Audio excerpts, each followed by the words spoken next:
Every successful person got there by going through tough times. Success is a hard-ass teacher who likes to knock you around along that journey.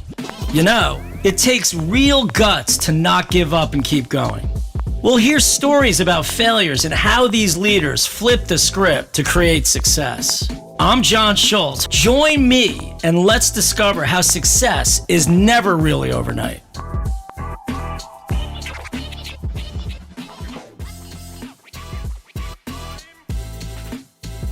Welcome to the John Schultz podcast, everyone. We have a great guest today and a friend, Keith Banks, who's Vice Chair, Chief Investment Officer of the Pension and Benefits Plan of Bank of America. And I see him sitting in a big tower. I think that's Bank of America Tower right now. Yes, it is. There we go. So he's responsible for all the investments related for the pension, defined contribution, and deferred pension plans. His past leadership roles include President of U.S. Trust and President of the Global Wealth and Investment Management Division. Joined B of A in 2004 following the merger.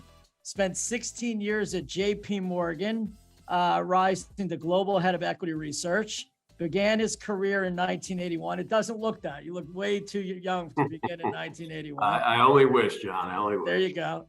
And an MBA in finance at Columbia Business School. Welcome, Keith. Thanks so much for doing this. Great to be here, John. I appreciate you having me on, especially given some of the esteemed guests you've had before me. So I feel a lot of pressure to step up here and do a good job. Listen, you're right in line with all of them. Listen, the good thing in life is that we all have a story that everyone can learn from, no matter who you are. But I wouldn't cut yourself short on that note. So, all right. So we love to learn about the person from the beginning. And then obviously, you know, myth overnight success means usually that's a long career, lots of fun, lots of, you know, different things that go on in someone's life. But when you were a kid, like what was your dream job? You know, when you were growing up, like how would you describe yourself? You know, I grew up in Nutley, New Jersey. I've been a Jersey guy my whole life. I went to the public schools. So when I went to Nutley High School, we were kind of the tail end of the baby boom. So my graduating class, we had 535 kids in it, which meant we had around 2,200 kids in the school. So it was, you know, it was pandemonium on good days, but it was a, you know, great school. Nutley, when I grew up in it, was a very middle-class town. You know, I didn't have neighbors who were, you know, titans of Wall Street or CEOs of companies. They were mainly working class men and women who were kind of woke up every day to go earn a living to support their families. So you just, you know, so when I grew up, it was more, I was focused on, which I think a lot of kids are, I think especially a lot of boys, on the here and now, right? It's, you know, I played sports, had a girlfriend, you know, you kind of think about like, how do I do the things today, you know, I enjoy doing. I always knew I'd go to college. I mean, that was always part of the game plan. Neither one of my parents went to school, so I went to college. So I was the first one to go to college. So they didn't put pressure on me saying, hey, if you don't get to Harvard, you failed. To them, college is college. And if I went, you know, that was a win. So, you know, so I just kind of did my thing in high school and then, you know, ended up going to Rutgers University, got my degree from there, undergraduate. That's amazing. So did you have any mentors? Like, you know, because that's an interesting way to put it, right? Like you were sort of just living life as a young adult, young kid. And, you know, what sort of drove you to even want to go to college? I mean, you know, most people don't want to go to school at all, right? And you have two parents that didn't go. What pushed you? Well, you know, my father had his own business. So I watched him work extremely hard. You know, he never made a lot of money. But he was probably one of the most hardworking people I've ever known and one of the most ethical people I've ever known. So he was a great role model. You know, my mother was, you know, she was stay at home for a while. Then she went back to work when we got a little bit older. And so even though, like I said, my parents didn't go to college, they were great role models for me. And I knew, even though I wasn't sitting around thinking about my career or what I wanted to be, I always knew I wanted to, you know, do something somewhat interesting. I didn't know what that meant. And so I knew that for me to do anything that, you know, would be rewarding longer term, it probably meant going to college. And so I always I was on that track. Took all the courses one takes in high school, and ended up at Rutgers. I got much more serious academically when I got to Rutgers. Part of what helped me was by not having the contacts, by not having people pulling strings for you. Like my summer jobs when I was in college, my freshman year of college, I worked for a landscaper. In fact, the town I live in now, the only way I got to know it was I used to work in the town, cutting lawns and building railroad tie walls and digging drainage ditches and all this stuff. And I was impressed with, it was a nice town. So I did that my freshman year. And then my sophomore and junior years, I worked for the township of Nutley, where I lived. And I worked for the road department. In fact, for a good chunk of the time, I worked riding around, in a sanitation truck, not picking up garbage, but picking up all the things like branches and, the bigger items that the sanitation workers didn't pick up. So, when you finish up working those jobs, and I think they're always great. I think those are great jobs to have as a kid, because you make a decision. Is this what I want to do longer term, or do I want to do something different? Now, for me, the choice was different. So when I got back to school, I was really focused on my studies and focused on getting good grades. And so I did pretty well at Rutgers, and then moved on eventually to grad school. And obviously your work, right? Was it because you had to? Like, who pushed you to be that ambitious? Because, like, regardless of the job, right? I mean, I happened to work when I was, younger through summers, because I wanted to feel like I was accomplishing something, and I sort of pushed myself. Instead of going to camp, I did that. What pushed you? Well, it's interesting. I mean, almost all my friends were working. I wanted to have some money in my pocket. I didn't want to go to my parents and ask them for money. So, all my friends and I just kind of all went out on our own and tried to find whatever job we had. I mean, most of the jobs my friends got looked like the jobs I got. I mean, none of us, again, went to work and with suits and tie on. It was always some type of, who was in construction, who was working for landscapers, the town. But it was, like I said, it was a good experience for me. I was around terrific people who got up every day and worked hard. It was good to see them working hard, but it also starts to give you some context about thinking about your future. And like I said, when I got back to school every September, I kind of put the head down and started to work hard. And I was trying to create some optionality for myself, John, because I knew it's kind of what I told my kids growing up, right? I said, as your father, my job is to make sure you have options in life. I don't care what those options are. I don't care what option you ultimately choose. If you're happy, and then I'm happy. But I want to make sure, and I knew for myself, for me to come out of undergraduate, because Rutgers is a great school, but when I came out, I don't think there's ever a good time to come out it seems like every year jobs are tough.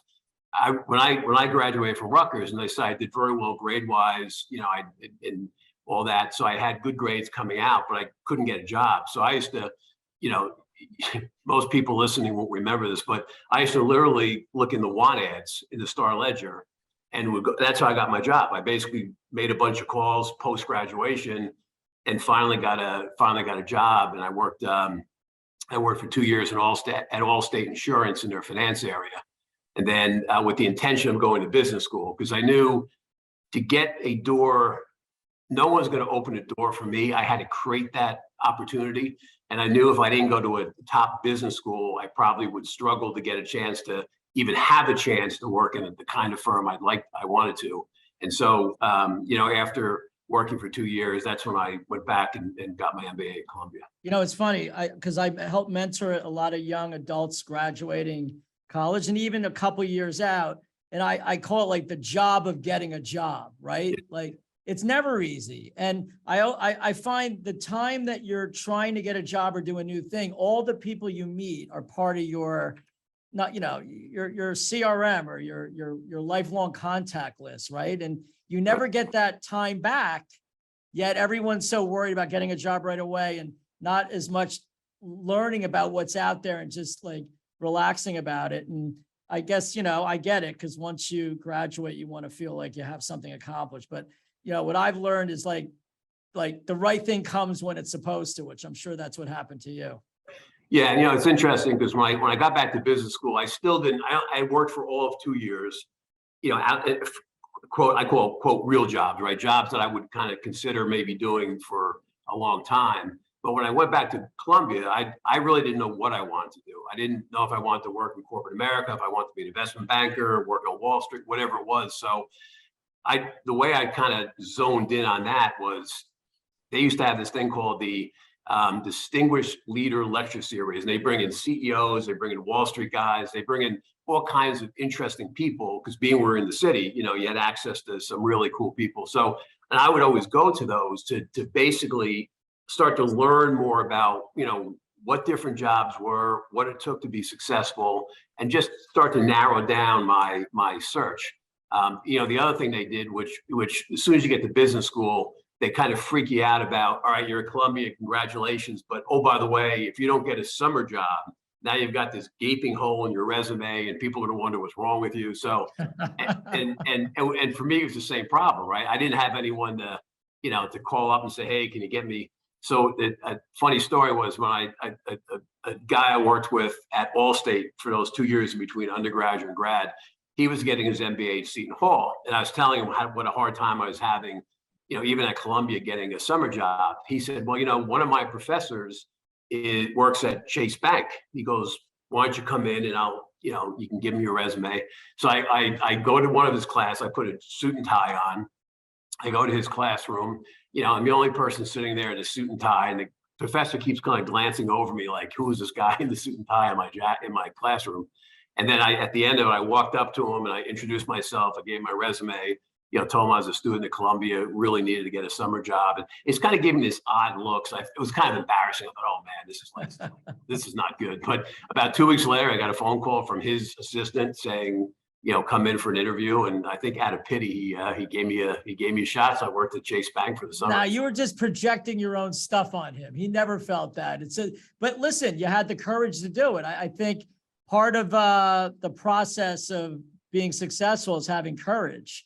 That doesn't mean it's going to work every time you do that. But like, if you never know until you know anyway, right? Like I feel most of my career has been not happenstance. I've been always pushing forward in that direction, but what came was more something that I really wasn't in control of, right? But I at least was pushing forward and not afraid to try and have some courage. No, you're right. You got to go for it, right? Because if you don't go for it, no one's going to go for you, right? So you either do it yourself or you sit back and watch the parade. So why finance? I get it. Like, maybe like back then that was, like now technology, it's funny how much it's changed on what the jobs people want when they get out of college. But what made finance feel good for you? And you went to Columbia, you said you didn't know. How'd you get there? Yeah, it's interesting. So when I worked at Allstate Insurance for 2 years, again, I was very naive going in. It was my first office job. And I was a very junior person, right out of school. So I'm an observer of people and observer of things. I remember even my small, role at Allstate at the time, as I was looking at more senior people. So I was trying to figure out, all right, if I stayed at Wall Street, at Allstate, or if I came back to Allstate, what job would I aspire to have? And so I figured out there's a gentleman who was the head of the whole region. So he was the big boss, right? And then the person I reported to ultimately reported to him. But the interesting thing for me in watching corporate America at that very low level, and this is before streamlining and, people kind of had jobs for however long they had them. But I realized that, everyone I looked around at, now keep in mind, I'm looking at through the eyes of a 22-year-old, had, were the gray hairs, right? Were people who clearly were, God forbid, at least in their 50s, right? And they'd been at the company a long time. And I already saw some of the politics of if someone didn't like someone, it looked like their career, was quickly sidetracked. So I kind of went to business school jaded, saying, well, I don't want to have to wait 30 years to have one of those jobs. I don't want to worry about running into someone who, if they don't like Keith Banks, forget about whether he's good or not, Keith's sidelined. So I kind of, in a very naive way, kind of went into business school with that being the view of, quote, corporate America. And then what interested me with finance was when people from Wall Street came in to talk, they were young. They were probably maybe 5 years older than me, not 30 years older. They were obviously really smart. They were really successful. They kind of let you know that.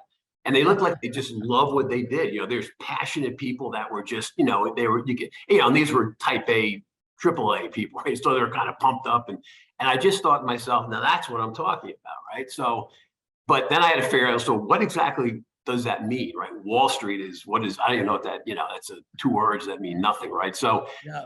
I zeroed in on two areas. One was equity research, where you would do analysis on companies and recommend, whether you buy or sell or short the company.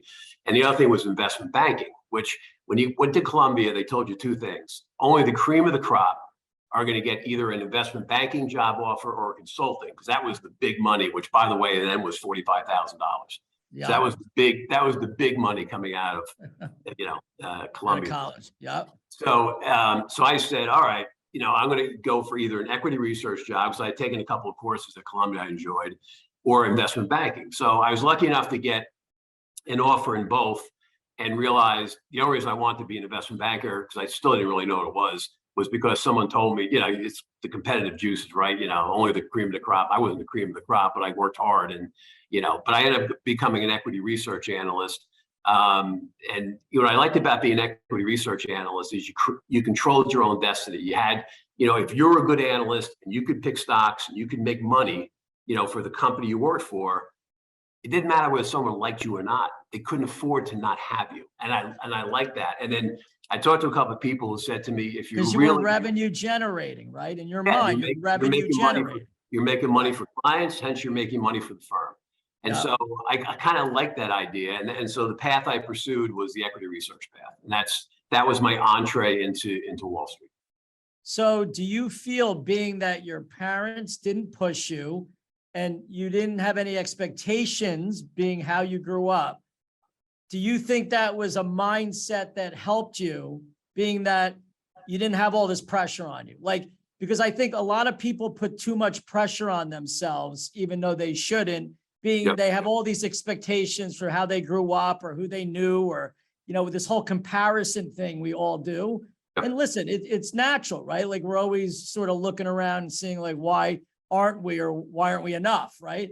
Do you feel that helped you? And if you were going to tell your younger self, or your friend, your younger friend, what would you say to them in that respect? Well, I think it helped in a way, because it allowed me to create my own expectations of myself and set my own goals that were consistent with who I was and what I wanted, versus what my parents may have wanted or whomever may have wanted. One of the things I tell young people, John, like yourself, I get a chance to get in front of a lot of the young people coming into Bank of America or other jobs. And the thing I say to them is, number one, solve your own equation, meaning you figure out what works for you, what you want, what you're willing to give up to get that. And then as you start to achieve that, you're winning. Because the biggest problem when you're, whether it's your business or my business, there are always people around you who are doing at least seemingly better. They're making more money. They got a fancier title. They got a bigger office. They got a fancier office building, however one defines all that stuff. And I said, where I've seen people get off track is they get, it's why they put blinders on horses, right? So they're going right down the track. And I said, when people start looking around and saying, hey, well, I'm smarter than John Schultz, but he's making more money, so I got to start doing something different. Who cares what John Schultz is making? As long as I'm making, if I set a financial goal for myself and I achieved it, it's good, right? And so I was able to do that, versus have someone impose that upon me, and whether it was right for me or not, so I do think that for me personally was an advantage. Yeah, I do too. And listen, you happen to have that situation, but it's a mindset that you can adopt either way. Right. If you want to. And your career spans 4 decades, dude, and like, you're just, it's still going and strong and vibrant, and you're involved in so many cool things. How long did it take? I mean, we just discussed, achievement. How long did it take you to feel that you actually achieved something? Well, it's interesting when when I felt like I achieved something when I got to, like, I've had levels of achievement. So for me, getting in Columbia Business School was pretty cool because I never envisioned myself going to an Ivy League, going to Nutley High School. Absolutely. And It's a doing what I great did. achievement. I never thought of myself as someone who would end up in an Ivy League school. So when I got there, and it was interesting because, when I went to Rutgers, the kids were very similar. It's very, again, a lot of the kids' backgrounds were middle class, a lot of first generation college kids, things like that. So I felt very much like, hey, these are people I know and relate to. When I got to Columbia, it was a very different ball game. It's a tremendous school, but a lot of kids had grown up around success, had money going in, understood kind of the game a little bit better than I did. As I said, they kind of understood the game. I didn't realize there was a game, so I had to kind of catch up a little bit. So you at first you got to get into the mix and realize that, even though you're a little behind the curve, you catch up over time, right? So I felt good about that. And then I remember when I got recruited by JP Morgan, I'd been in the business for 4 years. I was an analyst in the investment department of an insurance company. And I got recruited by JP Morgan to be an equity research analyst. And so I'm negotiating, we're down to the final throws. He's going to make me an offer. And so he makes me an offer. It was like $96,000, whatever it was, right? Which was one of my big goals was to get to $100,000 of. So I was talking to the person who would become my boss, and I said, he gives me the offer, and I said, boy, I hope this doesn't really sound weird to you, but I said, not this thing about like my goal has been to get to $100,000. And he started laughing. He said, so in other words, if I make this 100,000, you'll sign the dotted line. I said, give me the pen, give me the paper, I'm in, right? And so he rounds it up to 100. And I remember calling my wife on the way home, because I was married at the time, and say, you're not going to believe this, right? Like, because that was a big milestone at the time for me, and so it was cool. Then, as you get into different roles, I mean, and I'm sure you saw it too, John, you get to different, like when I left JP Morgan to go to Fleet Boston Financial to become the chief investment officer and president of their asset management business. I had run the equity business at Morgan, which was a big business, but I was never like, and so I get recruited to take that job, and and I believed I could, but there's part of you who wonders, can you really do this, right? Because then you just so like each time you get you get ticked up to another level of responsibility, another level of challenge. When you're able to meet that was always fun and fulfilling to me, and then that turbocharged me to want to do more and get further. And well, listen, you weren't afraid of change, and it's courage. Like you don't know how it's going to work out, but obviously we all want to grow, but you can't be afraid to take that step. And everyone feels that. I don't care who they are. The new things I get involved in every day, I wonder if I can, right? Yeah.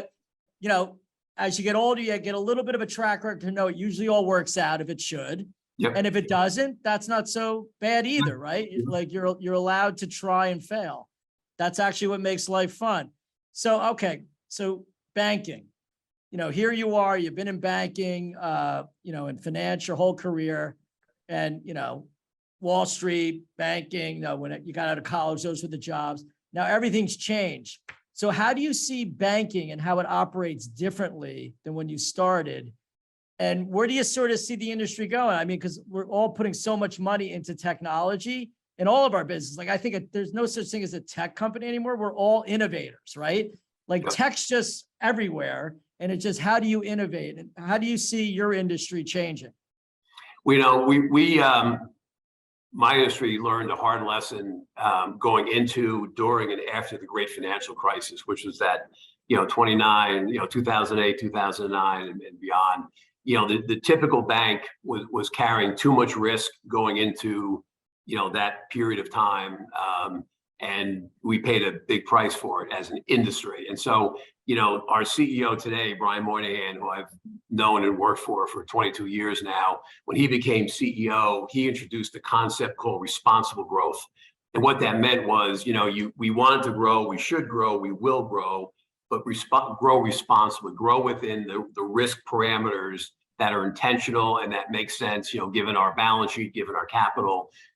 given the responsibilities of being a big bank in the U.S., a global bank actually. So, I watched the way we did business change meaningfully and much more for the better. We also found that, to your point about technology, technology has become very important. I mean, what a consumer customer of Bank of America now do on their iPhone, the banking one can do just, it's just tremendous. And it's partly about efficiency, it's partly about productivity, but it's a big part of how do you serve your client better and your customer better and all of that. The other thing that's changed, I think, not just certainly a change at Bank of America, and I think for the industry, but it's this concept of stakeholder capitalism, right? In the old day, you served one group, which is your shareholder, and everything you did was to make your shareholder more and more money, right? Because they're the ones who provide the capital. We still owe our shareholder a competitive return, and we work hard to do that every day. But it's more than that. And one of the things that our CEO, again, has driven is this whole stakeholder capitalism concept, which means you're also serving your employees, you're serving your communities, you're serving, kind of the world at large. And we use the power of capitalism to drive outcomes and drive change that, quite frankly, if you just were relying upon philanthropic dollars, you wouldn't have anywhere near. If you can harness the power of the JP Morgans, the Bank of Americas, the IBMs, you name these big corporations that have the firepower to really make a difference, if they're focused in that manner, you can really see important change happen. And that's something, 10 years ago, well, not maybe 10, but 15, 20 years ago, you didn't talk about those things, right? You did some things for your communities, but I think the focus has shifted meaningfully. And again, I think in a very positive way. Oh, I think it's a terrific way. It's so interesting how the younger generations, that's why, I feel you learn from everyone in your life. I don't care if you're 22 years old or 80 years old, no one knows anything more than anything except the experiences they had or what they're thinking in a different way, right? And I find that, especially now with how everything's changing so drastically, it's so important for us to listen and understand what people think and feel. And it's just gonna, you have to, because demographics shift, and if you don't shift with them, if you don't learn from them, it becomes difficult. So here we are, I'm in my third cycle. You're in your third, fourth cycle as well. We're in this weird sort of time in the world when it comes to sort of economic conditions, and we had the pandemic. So looking back, what has been the most significant challenge you've had? And now, where do you see you're going to have to bust through this next one? Well, clearly when you're in the business as long as I've been, you see a lot of things, right? I mean, I guess the first big thing I lived through and experienced was the crash in October of '87, when the market dropped over 20% in 2 days, I still remember just standing there, just thinking I was watching the world end, right? Not so much in hindsight. And then you kind of think about, the great financial crisis. But as I said to colleagues, I mean, none of us ever envisioned having to manage through and lead through and survive a pandemic, because I said in the past, it was always about dollars and cents, right? I said in this case, and I used to host weekly town halls with my team, just like this. We were all home. I'd have different speakers. I had David Rubenstein, for instance, as you great guest of mine.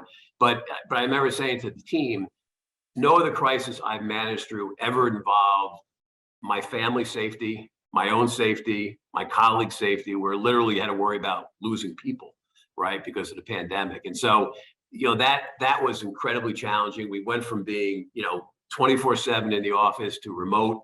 How do you make that work? How do you make the technology work? How do you create the connectivity?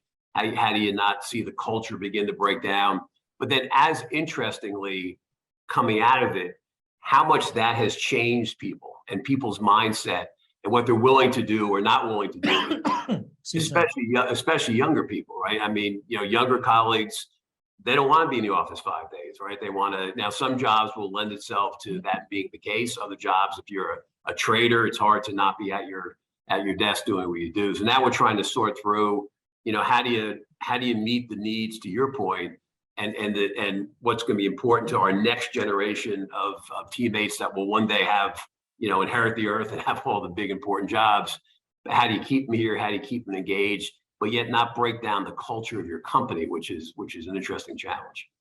Yeah, listen, it's going to be one big experiment we all go through because we've gone through these cycles. We were always mostly wrong until we were right. I mean, but you got to keep trying and sort of figuring. But, I do believe that there's nothing like being around. I learned my most important things by these conversations with someone where they weren't even talking to me. They were just talking to someone else. And I feel that we'll all get it right eventually. But listen, it's changed, all the mobility and technology, like I always say, the cloud won. Like if we didn't have the cloud be as growth oriented as it was before the pandemic, could you imagine? No. It would have been way worse and way harder. So would you say, as you kept growing in your career, because like it's just one great job, one, next big thing after another, has your focus shifted from the first part of like when you got started to now? Like, what would you say you learned as you matured in business, and like what's important, what's not important? Are there any lessons that you feel people should hear? One of the things I learned early on was almost irrespective of the job you have, the company you work for, you can't underestimate the importance of people and your ability to connect with people. Even when I was an equity research analyst, you say, well, you're just a bunch of people doing spreadsheets and crunching numbers and doing valuation work. But then, we would sit down and get a chance to interview, the CFO of the company, the CEO of the company. And if you could, even as an analyst, make a bond and create a connectivity, you had a great dialogue and learned a lot. If you've been in there, like, hey, let me tell you how you should run your company, and they look at you like, yeah, sure, kid, right? You're not going to learn from it. So I think the thing people can't underestimate is the importance of being able to connect with people at all levels, connect up, connect, vertically and up and down the chain, because that at the end of the day, it all comes down to that. And I think what helped me, John, is, grow up in New Jersey, grow up the way I did, just kind of, to me, I enjoy talking to anybody, right? At any level. And I learn a lot more oftentimes from talking to more junior people, right? Because like you said, you got to be synced up, and you learn from them if you open your mind to it. So I've always spent a lot of time, and whether I was running a big business or whatever, understanding the people, connecting with them, earning their trust. Because I find if people believe you've got their back, if you believe in them, if they trust you, they just do amazing things for you. And you got to then give them the credit, right? Because then a lot of CEOs or a lot of go, so look what I did. Look at my numbers. No, they're not my numbers. They're their numbers. And I always said, look at what you did, right? Because I'm one person. If you're running a 10 or 15,000 person organization, when you're leading a team of any size, I mean, the key is to build trust, show people you've got their back, show people it's about them, not you. What I always tried to do is if something didn't work, that was my responsibility, right? I didn't, and let me, and not say, hey, how could you guys have not generated whatever? It's okay, right? That was my to do. But when you have success and you celebrate it with them saying, look what you did, people get, people are willing to run through walls for you, right? So you can never underestimate the power of connections, the power of people skills. And I think sometimes people forget that or think they're above that point where it doesn't matter anymore. The higher you go, the more it does matter, in fact. Yeah, I think everyone has a superpower. I mean, I feel like learning, and that's why I love this podcast. I love learning about what other people contribute and do and what their stories are. And every time I have one, I walk away with like a nugget of something that actually gives me something to either work on for myself, share with someone else. And so would you say if one achievement, I know it's a hard question, but what would you say you're most proud of? What achievement? I'm most proud of surviving. It's a tough business. You're in a tough business. I saw a lot of people, and I mean, good, smart, talented people who should have been doing amazing things. and you somehow hit the third rail, or the third rail hits you, or, and just being able to, adapt, grow, and survive. Like you said, this is my fourth decade in this business. So I'm proud of the fact I was able to hang in there, do different things, meet different challenges. And hopefully, I always try to hope that whatever I'm involved with, when I'm doing something different, or I finally walk away, it sounds goofy, but it's that I left it better than when I got it, right? And I impacted the people I worked with in a way that, they kind of look back and say, hey, you know what? I'm glad I had the opportunity to work with Keith Banks, because I think not only did we do some interesting things together, but, it was just, it was all part of their growth and their development. So that was, I'd say that, rather than any one thing, just kind of here I still sit, and it's I'll sit here for a while longer, and all good. So, well, I've gotten to know you, so I know that's what people will think. I know they already do think that. I know I think that. You're a terrific guy. The little stuff we're doing outside what you do for a business with, our the hospital and the system is just, it's been such a pleasure knowing you and meeting you, and your energy is just infectious and terrific. So whoever and whatever you do, they're lucky to have you. I want to thank you so much for doing this. This has been tremendous. Love your story. It's just so good. And I love at the end how you said the only thing that matters to you is that you survived. It just shows your humility, because survive? Are you kidding me? Most people would be like, oh, let me just be one of those things. Okay. So you should be very proud of yourself. And again, thanks for coming on. Look forward to seeing you soon.